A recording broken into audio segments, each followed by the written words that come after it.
Oh my God! What the? Wait, no. Oh my.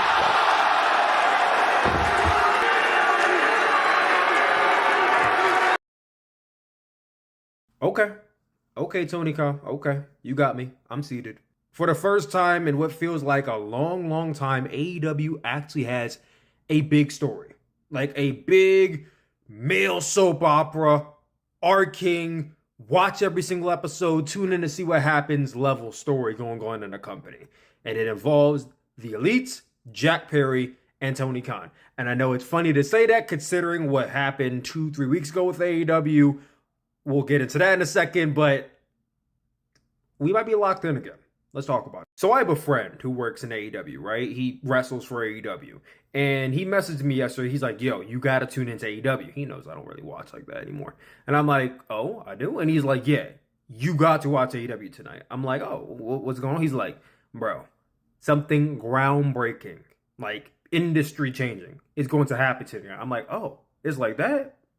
Okay, I'll watch. Now, I didn't end up watching when it was live because I was busy and I had to handle business. But once I got home and I was able to watch Dynamite, I did. And overall, the show was really good. I mean, whenever AEW goes to Daily's place, they tend to have really good shows. It's kind of just the nature of that being their home base, I guess.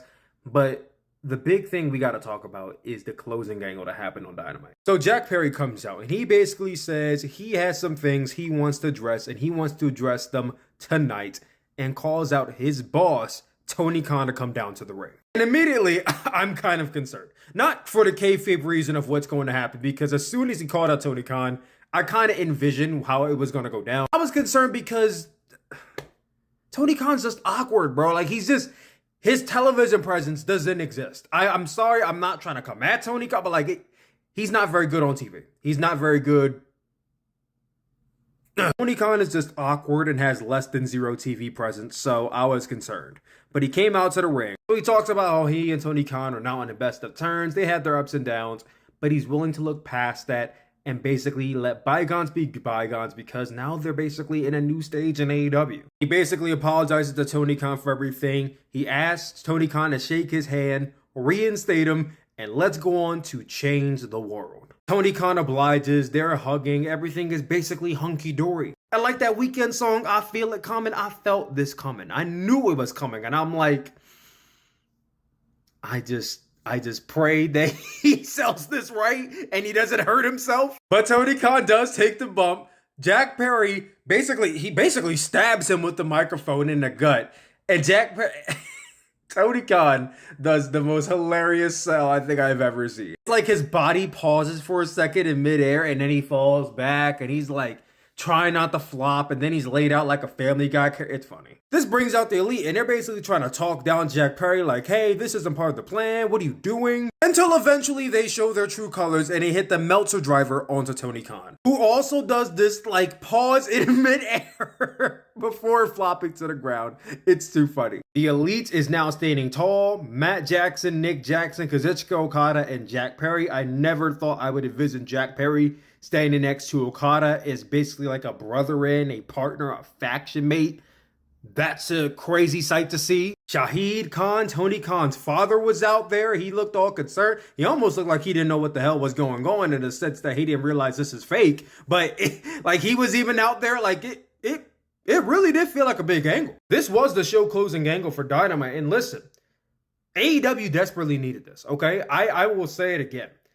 I have not watched AEW on a weekly basis in months, practically almost a year, because it just lacks a story. I mean, you had Adam Cole and you had MJF, but then that got iced because Adam Cole was hurt and MJF is hurt.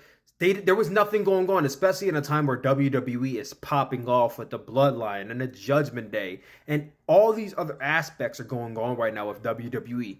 What is AEW doing? AEW is just having dream matches. And listen, that's cool. I enjoy Danielson versus Ospreay. I enjoy Ospreay wrestling every week. I enjoy the great matches that AEW gives us. They're still the very best wrestling company out there when it comes to in-ring wrestling rate. Like, they still are the best at that. But the wrestling is just not enough to get me watching every single week. I will tune in for the wrestling, but then if there's no story for me to get invested in, I'm not tuning in next week. AEW's missing that, and now they have it. Now, is this going to be some humongous bloodline level type story? We don't know yet. It's very early on, and honestly, some of it kind of doesn't make too much sense when you think about it. Like, don't get me wrong, I get the pairing of Matt, Nick Jackson, and Jack Perry. It made sense for them to show the CM Punk Jack Perry footage because they wanted to embarrass CM Punk, and they wanted Jack Perry to look like the victim, look like the scapegoat that he is. Like, the pairing makes sense. I can get behind the Elite and Okada. I can get behind all of that. What I don't get is why they have beef with Tony Khan, though. Now, Jack Perry having beef, I get it. You were suspended for months upon end. I get why you have beef. But why do y'all have beef with Tony Khan? Why does Okada and the Bucks not like Tony Khan? Anything the Young Bucks possibly could have wanted out of AEW, they have gotten because of Tony Khan. They're EVPs, they're 3-time tag team champions. They got to air the footage with permission from Tony Khan. Tony Khan was even basically a part of the whole storyline from the beginning because of when the Young Bucks were backstage and they're like, yeah, we're going out there. You could see Tony Khan on the headset. He's been a part of Tony. He's been with them from the beginning. Why do they hate Tony Khan? I mean, coming to your friend's defense, I get, but is it that serious? Okada, you could just say, he's falling behind his friends, but the Young Bucks and that's got to be explained to me. I'm sorry. Shahid Khan showing up on AEW Dynamite got to pop out of me because I never thought I would see it. Do I want to see him be an on-screen character? Absolutely not. I don't even think he should be on TV at all beyond this point. He doesn't have anything to do with AEW. I think it was just a father coming to his son's aid type moment. It's like, holy shit, like the boogeyman showed up. Like, that's cool. I don't want to see Shahid Khan involved. No, he's not part of AEW. He's not part of the lore. Let him be. Tony Khan gets attacked again. All right, have him go out there with a fucking crowbar and all his goonies, maybe. But like, as far as him going out and cutting, no, don't want to see that. Whether you like it or not, Tony Khan has officially made himself a television character on AEW Dynamite. Tony Khan has essentially become the Mr. McMahon of AEW, and I mean that in a good way, not a bad way. Well, depending how you see it, maybe it is still a bad way, but you get what I mean. Listen, this story directly involves him now, so he's going to be on TV on a regular basis. Limit the amount of time you speak. I'm like, he didn't speak this week, he just got attacked. But I don't.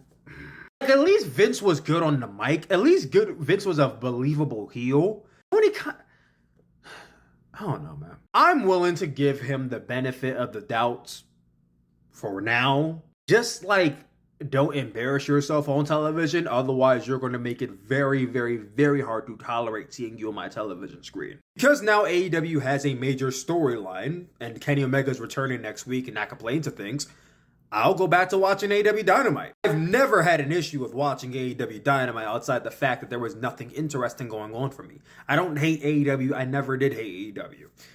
I have a reason to watch it now, so I'm going to watch it. Simple as that. Fingers crossed, because this could go down as one of the more unsung, unpredictable, like, great stories that AEW's ever produced, or like a real big train wreck, because the jury is still out on whether it was a good idea to show the CM Punk Jack Perry footage. And even though the jury is still out on that now that we know what's going on now, I will still say it was a bad idea. And most people will still say it was a bad idea to show the footage. Now it just makes sense for why they showed it. I just hope this storyline truly rectifies that and we get some great television out of this. Now, where do we go as far as, like, I don't want to see Tony Khan in the ring.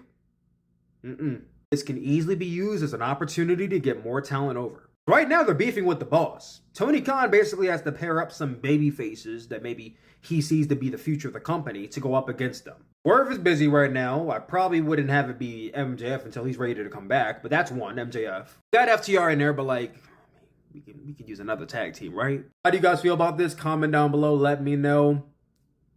Fingers crossed for the best, but I'm back to watching Dynamite, so I'll see you guys next Wednesday.